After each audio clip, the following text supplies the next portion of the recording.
Swadika, and very good evening and welcome to Thai PBS World Tonight. Good evening, and kicking off the program with what you might be trying to wait for, which is the upcoming Songkran festival, which will be in 2 weeks.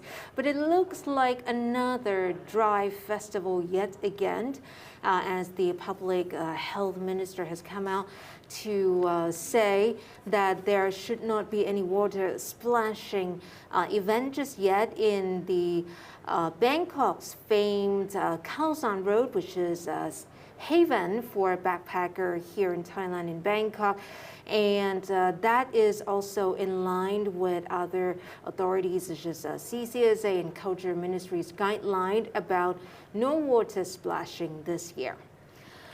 The Ministry of Public Health rejected a request from businesses on Bangkok's famed backpacker road, Khaosan Road, to allow water splashing, although other ways to celebrate Thailand's traditional New Year Songkran are permitted.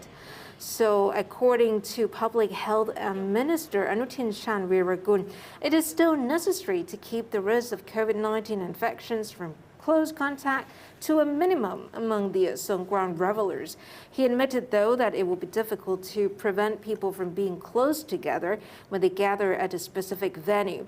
The minister then asked businesses in the Khaosan area to be patient and to wait another year before water splashing resumes, noting that public compliance with safety measures is needed as Thailand is moving to classify COVID-19 as an endemic disease tentatively by July. Anutin explained that reducing the risk of infections is not only prerequisite to attaining the goal of reclassifying the COVID-19, because low rates of death and severe symptoms and health service readiness must also be considered. While emphasizing the need for self-protection during the holidays, which will be in mid-April, the minister urged the public to start practicing safety measures from April 1st onwards so they can be familiar with these measures during the festival. And around 2 weeks ago, back on March 18, the CCSA announced a further easing of COVID-19 restrictions, including allowing some Songkran celebrations to take place, including traditional water pouring ceremonies and processions. The Culture Ministry later clarified that water splashing and public parties are still not allowed. So it is quite unfortunate for those who have been waiting to celebrate the Songkran holidays with the water splashing, but unfortunately it has been confirmed that the water splashing at Khaosan Road is not allowed this year because of the whole situation. It might, dampen some people's, hope and expectations, especially how the country is welcoming back foreign tourists, and we want more to be able to meet some targets as well, because it has been also dry year, not just dry year, dry 2 years in terms of tourism itself. So without water splashing, you can still actually enjoy some traditional processions as well, back to historical roots, for example. Exactly, and still related to COVID-19, as the number of infections have sort of stabilized to around 20,000 cases a day, the Public Health Ministry has reassured that there are enough Favipiravir tablets for patients, even though there are complaints about the widespread shortage of the antiviral medicine. Public Health Deputy Permanent Secretary Dr. Thongchai Kiriti Hattayakon said today that there are now 22 million Favipiravir tablets in stock in hospitals throughout the country, as well as an additional 15 million tablets will be distributed this week. However, Dr. Thongchai also admitted that some hospitals may experience temporary shortages because of the surge of COVID-19 cases over the past 2 weeks, adding that these hospitals can contact the provincial health office to secure a further supply. He also revealed that the Government Pharmaceutical Organization, or the GPO, has produced and procured a total of 128 million tablets of Favipiravir, as well as 72 million tablets have been distributed so far.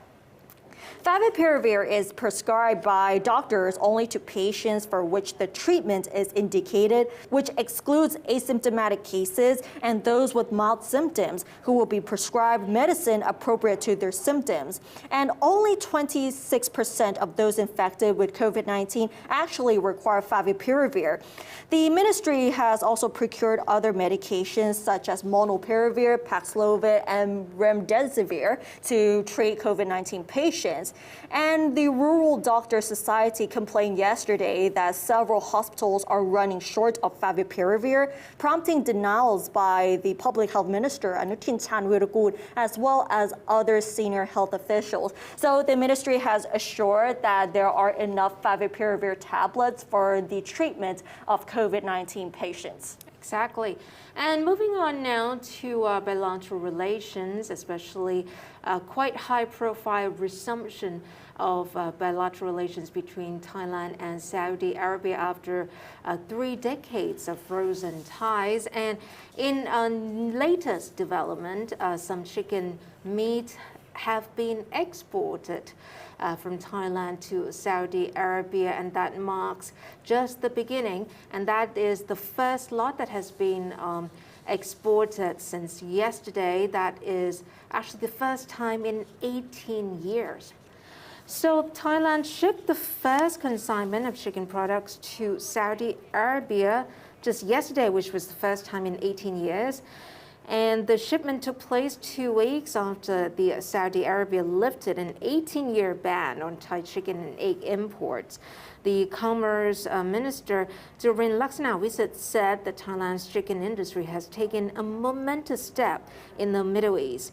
He said the chicken products have passed the strict standards of halal food, as certified by the Central Islamic Council of Thailand, adding that Saudi Arabian representatives had inspected and endorsed the standards of 11 chicken processing plants in Thailand so they can export their products to Saudi Arabia.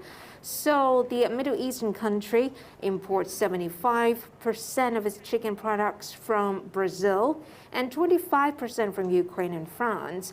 Obviously, it is not that much of imports that can be done from Ukraine at the moment.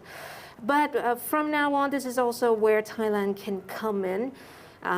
The Commerce Minister said, because Saudi Arabia will become also a major export market for Thai chicken products. Last year, Thailand exported up to 900,000 tons of chicken products, bringing in 100 billion baht into the country. And this year, the exports are estimated to amount up to 980,000 tons as well. Well, that is also a step in quite right direction indeed. And not to mention, there has also been agreements also signed in terms of workforce. So both Thai workers can return to Saudi Arabia and vice versa as well. Exactly, and this is definitely good news with the improving relations between Thailand and Saudi Arabia. And turning to another big story of the day, the chief of the TV Channel 5 was sacked today, and it was just about 1 week after he met with the Russian ambassador to Thailand to discuss news cooperation between the army-run broadcaster and the Russian news agencies. So now the former chief of the army-run Channel 5, General Rangsi Kittiyanasap, insisted, however, that he resigned on his own accord, citing personal reasons for his decision. It is not immediately clear if his removal was related to his initiative for news exchange with Russia last week, has prompted a lot of backlash. And the move came 1 day after a news program on Channel 5 was interrupted mid-air while the anchor was introducing a news story on the situation in Ukraine. But the segment was immediately replaced with a commercial. General Rangsi was quoted by a news website as admitting that there was an order to black out the news report because we think the situation in Ukraine is no longer interesting. And the incident was immediately followed by a news report that Galaxy Multimedia Corporation, which was contracted to produce news programs for Channel 5, was withdrawing from the station. The order to remove General Rang Si was reportedly issued by the Army Commander-in-Chief, General Narongpan Jitkaota, in his capacity as chairman of the channel's board of directors. The channel is a business arm of the Royal Thai Army and describes itself as a public broadcaster for national security. In a recent interview with Thai PBS, the general explained that the meeting with the Russian embassy, saying that he wanted to have more diverse news sources on the crisis in Ukraine for Channel 5. He further stated that there have been relying too much on Western news agencies.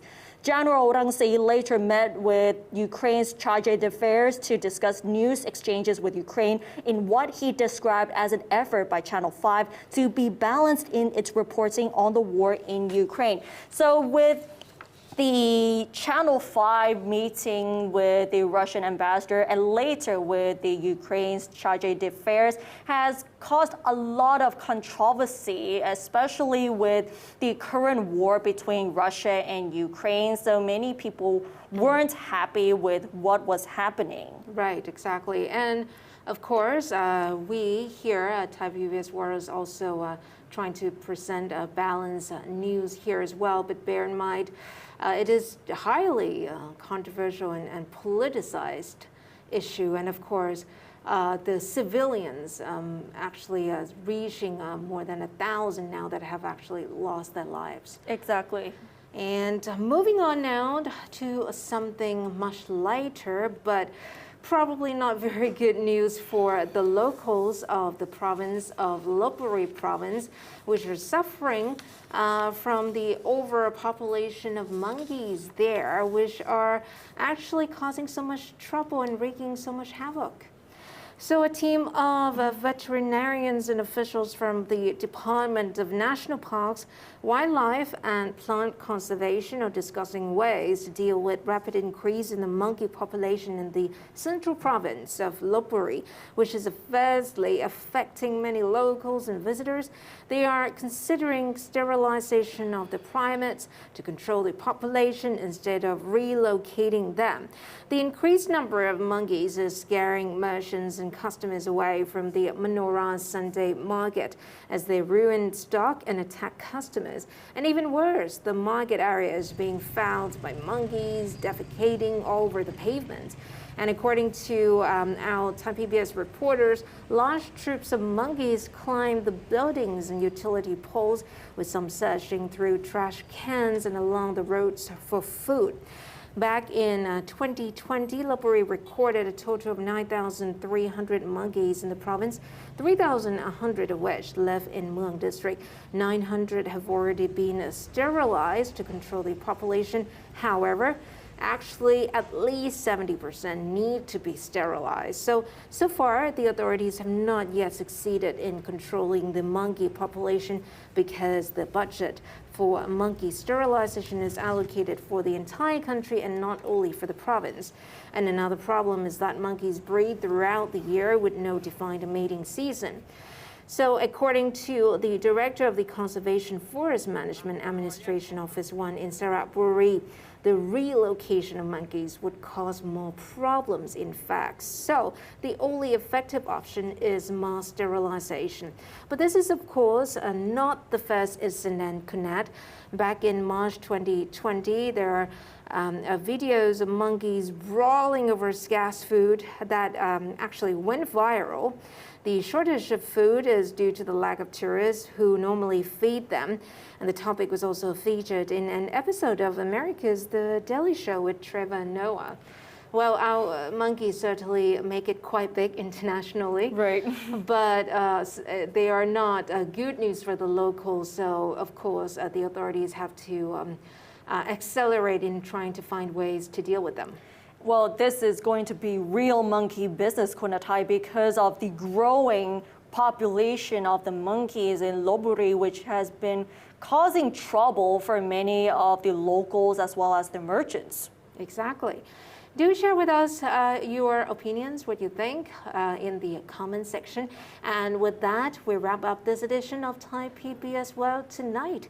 Do catch us like this every weekday at 7 p.m. right here on YouTube and Facebook Live. And don't forget to follow us on social media, including our website, thaipbsworld.com, for all the latest updates as well as analyses. Thanks for watching, and we'll see you tomorrow. สวัสดีค่ะ สวัสดีค่ะ